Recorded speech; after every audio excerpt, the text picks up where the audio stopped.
Good morning everyone, সবাই কেমন আছো? আশা করি ভালো আছো। আমিও ভালো আছি। পুতুল দেব ব্লগে নতুন একটা ভিডিওতে তোমাদের অনেক অনেক স্বাগতম। তো আজকে চলে এসেছি অনেক দিন পরে। আমি কালী পুজোর ভিডিওটা আপলোড করছি আজকের দিনে। তো দেখো কবেকার কালী পুজো চলে গেল, এখন আমি আপলোড করছি। তো তোমরা কিছু মনে করো না। দেখো সকালবেলা চান ফান করে, এটা কিন্তু কালী পুজোর পরের দিন। এবছর পুজোগুলো সব দুদিন ধরে চলছিল। আমার পক্ষে এবারই কালী পুজোটা খুব ভালো হয়েছে, কারণ আমি দেখো যেদিন কালী পুজো সেদিন গেছি রাত 11টার সময় বাপের বাড়ি পৌঁছালাম।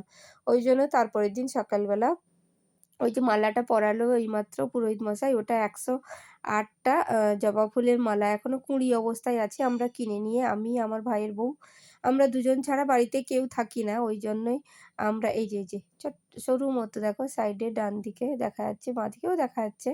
তো আজকে না আমরা একটা অন্য জায়গায় পুজো দিলাম। অন্য জায়গা বলতে আজকে মুকুন্দপুরে পুজো দিলাম। অন্য বছর আমরা প্রত্যেক বছর আমি, মেজ বৌদি তার বাপের বাড়ি চলে গেলে বাপের বাড়ি থেকে আসে, আর আমার বাড়িতে থাকলে ওই দিনই ও বাপের বাড়ি চলে যায়। পুজো টুজো দিয়ে একটু খাওয়া দাওয়া টুকটাক করি, ওইখান থেকে ও বাপের বাড়ি চলে যায়।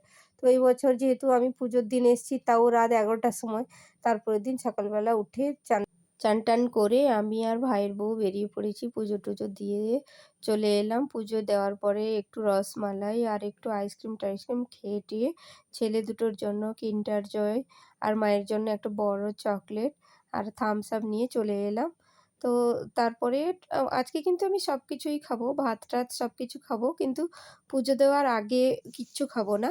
এই দেখো আজকে না প্রণাম করার সময় আমি এটা চেয়ে নিয়েছি। আমার খুব ইচ্ছে হয়েছিল, যতক্ষণ পুজো দিচ্ছিলাম এই পদ্ম ফুলটার দিকে তাকিয়েছিলাম। তো যাই হোক, পেয়ে গেছি। এই ছিল আমার ভিডিওটা।